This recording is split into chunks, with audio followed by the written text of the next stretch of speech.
What's up and welcome to My Point of View. I am your fat and opinionated host. And did anyone else see what People Magazine just reported on? I haven't seen anyone else talking about this.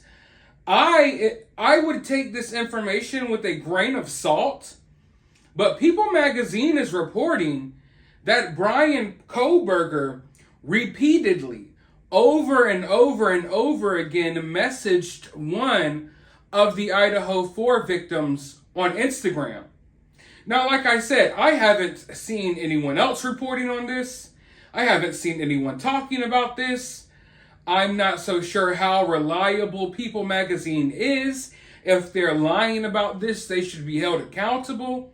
But this is the information they are putting out there. They say that they have a source that has revealed that the Idaho 4 suspect, Bryan Kohberger, repeatedly messaged one of the victims on Instagram.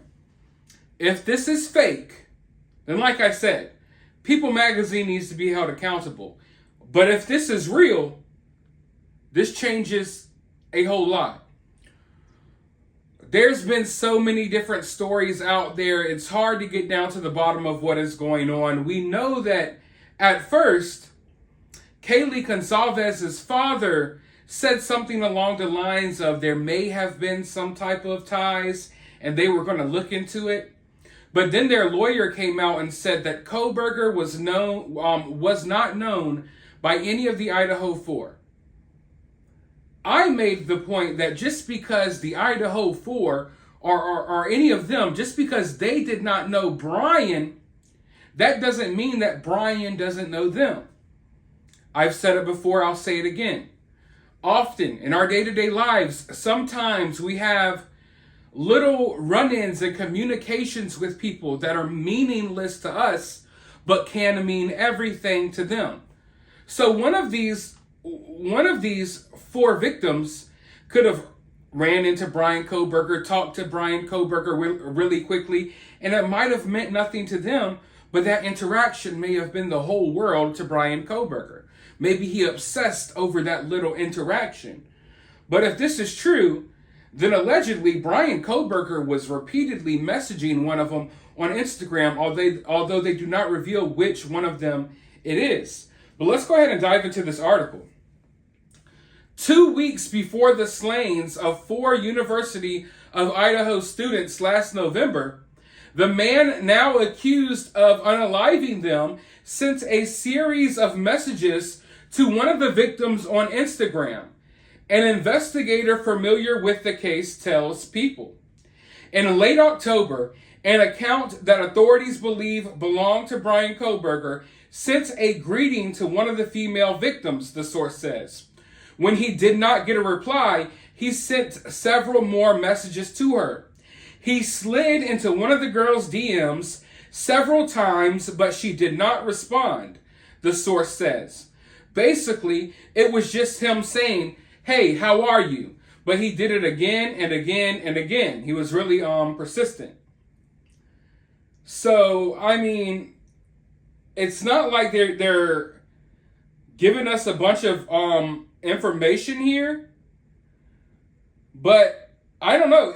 They say that it's unclear why Kohberger didn't get a response to his messages, but authorities say that the victim may have missed them completely. She may not have seen them because they went into message request, says the investigation source. Instagram users are not notified when they receive a message from someone they do not follow back, and the messages go into a special folder. We're still trying to determine how aware the victims were of his existence. There's no indication that he was getting frustrated with the lack of her responses, but he was definitely persistent. So if this is true, then this is kind of a big deal, at least in my eyes, because it shows that Bryan maybe made some attempts to talk to this person, and maybe that's what sent him off the wall. Could Bryan Kohberger have been so petty to message one of these girls, or maybe even Ethan, who knows these days, Maybe he messaged one of these people on Instagram and was frustrated by their lack of response, So he decided that he was going to go do what he did. I don't know. It's like people are doing really crazy things these days, so I don't put that past people. But I'm not sure how reliable this source is. I really want to wait. Before I jump to any conclusions here, I think the safe bet would be to wait until we get more information. But then again, I mean, throughout this process, we're going to have sources coming forward that are going to reveal things, and we're going to have to dig through it to try to figure out what's real and what's not real, because the reality of the situation is this trial, if it happens, it may be a couple of years from now. So this is the only way we're going to get a lot of this information until then, is if people close to the situation, close to the case, close to the investigation, reach out and talk to different media sources. So I'm not going to write this off as if it's fake, but I would like to see further confirmation. But at the same time, it doesn't sound far-fetched. You know, I always can point out things like all of this stuff you're seeing about Bryan Kohberger being in the Facebook group and he was Papa Roger and he was this guy. It's all BS, guys, okay? I'm sorry to tell you that, but it happens every time in these cases. I know for a lot of you all, this may be your first case that you really looked into. As someone who basically does this for a living now, I'm telling you all right now, every single case, it's always, oh, this person had this social media account, and he was talking to these people, and he was doing this. 99.999999999% of the time, it's all bogus BS. And you all can do what you all want, but it literally pains me knowing that all of you all, not all of you all, but a large portion of you all, waste so much of your valuable time you have on this earth following up with this nonsense. So I am the type of person, if it's some complete and utter nonsense, I go ahead and write it off, and you won't even see me acknowledge it or talk about it. But with this situation, I believe that this could very well be true. It does not sound far-fetched.